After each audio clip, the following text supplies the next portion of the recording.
नमस्कार मित्रों, आप देखना शुरू कर चुके हैं डीएन हरियाणा। आज डीएन हरियाणा की टीम पहुंची है रोहतक में, जहां हम आपको दिखाएं आईसी कॉलेज के पास में, जहां लघु सचिवालय भी है, रोहतक का सचिवालय है, कोर्ट है, और ये आप कहें कि सोनीपत स्टैंड है। इस सोनीपत स्टैंड के पास जहां आप देख पा रहे हैं कि पब्लिक अपने कामों में जुटी हुई है, वहीं पे हमारे पीछे कुछ शिक्षक, हम आपके कैमरामैन से कहें वो दिखाएं आपको कि वो धरना पे बैठे हैं। क्यों? क्योंकि इनके परिवार की रोजी रोटी चलाने की नौबत आ गई है। क्योंकि 2010 के अंदर की गई भर्तियों की 1983 पीटीआई की जो भर्ती है, उसमें आयोग की जो लापरवाही रही है, उस आयोग की लापरवाही का नतीजा ये बेचारे शिक्षक भुगत रहे हैं। अब इन शिक्षकों के यहाँ रोजगार की जो दिक्कत हो गई है, यही शिक्षक अब अपनी मांगों को लेके धरना प्रदर्शन पे बैठे हैं। इन्हीं से बात करते हैं, इन्हीं के मुंह से पूछते हैं इनकी समस्या क्या है।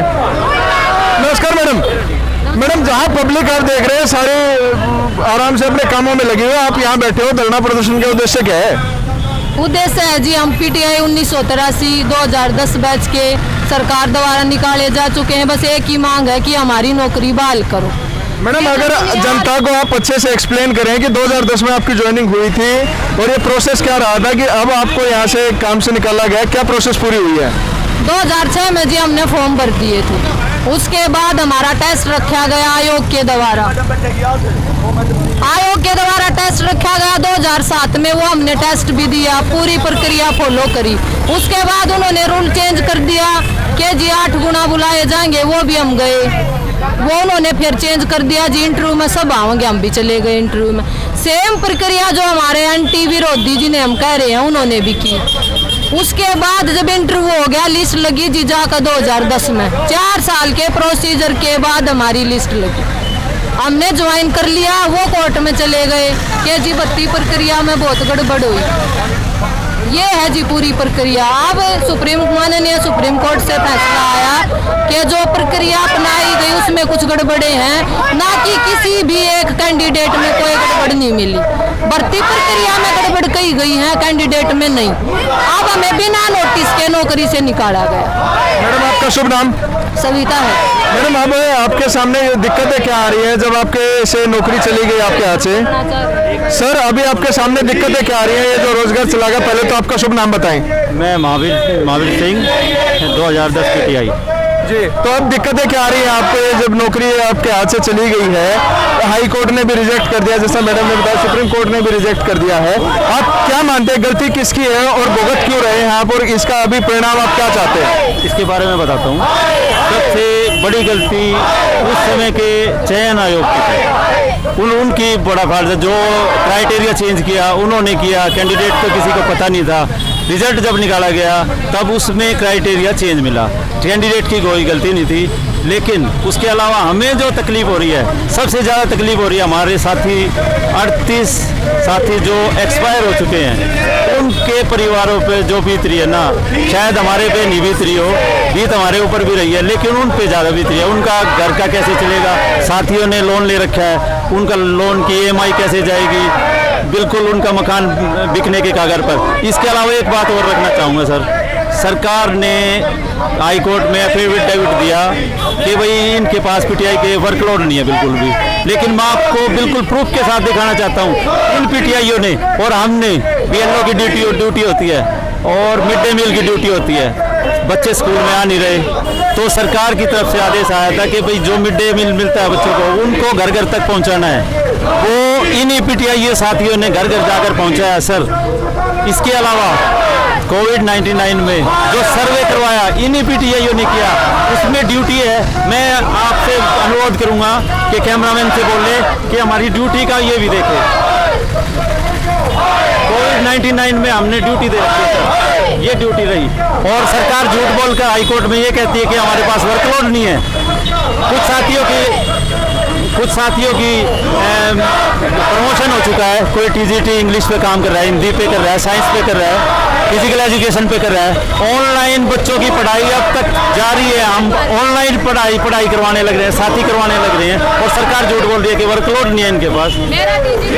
जैसा कि ये शिक्षक हमें बता रहे हैं आपके सामने कैमरे के सामने कि इनके ऊपर सरकार ने जो हल्फनामा दिया है हाई कोर्ट में, सरकार का हल्फनामा ये कहता है कि इन लोगों के ऊपर कोई वर्कलोड नहीं है, इसलिए इनको जो हटाया जाना है वो सही है। गलती आयोग की है लेकिन हटाया गया है इन शिक्षकों को।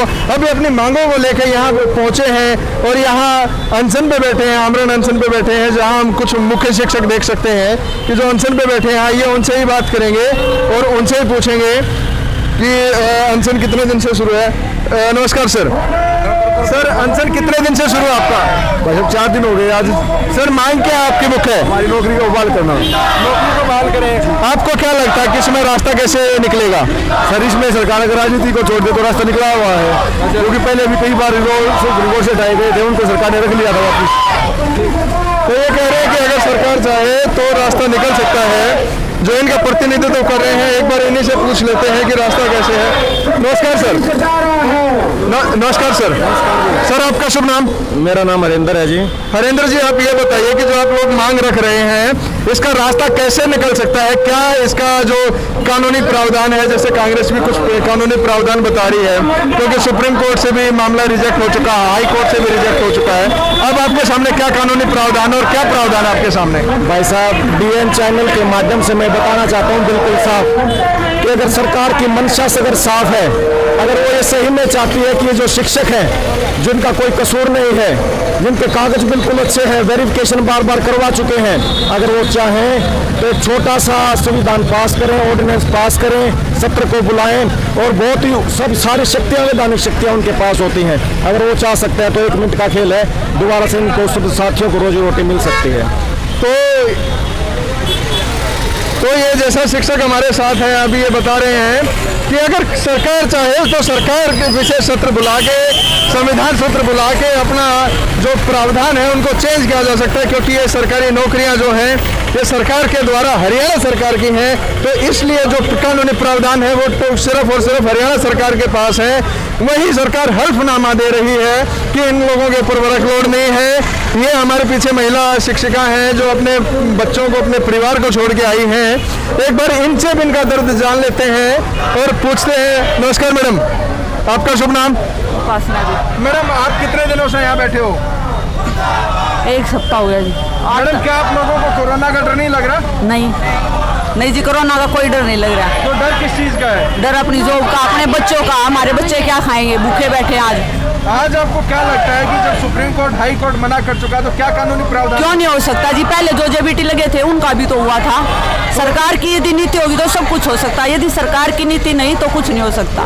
तो जैसा कि मैडम बता रही हैं कि सरकार की यदि नीति है तो इनका समाधान हो सकता है। ये यहाँ कोर्ट के पास में सोनीपत स्टैंड पे आईसी कॉलेज के सामने जो है शिक्षकों का 1983 शिक्षकों का सारे के सारे हरियाणा से जो शिक्षक हैं वो यहाँ जुटे हैं। वो इनका कहना है कि 2010 में जो आयोग से गलती हुई है, 2006 से जो प्रक्रिया शुरू हुई, 2010 में उस प्रक्रिया को खत्म करके 1983 शिक्षकों की भर्ती की गई, 1983 पीटीआई की भर्ती की गई। अब वो मामला जाके जब कोर्ट के संज्ञान में पहुंचा तो कोर्ट ने भी ये माना कि गलती किसी अभ्यर्थी की नहीं थी, सिर्फ और सिर्फ आयोग की थी। लेकिन उस आयोग की गलती का भुगतान, उस आयोग की गलती का नतीजा ये लोग क्यों भुगत रहे हैं? अपने परिवार, अपने बच्चों को छोड़ के यहाँ पहुंचे हैं।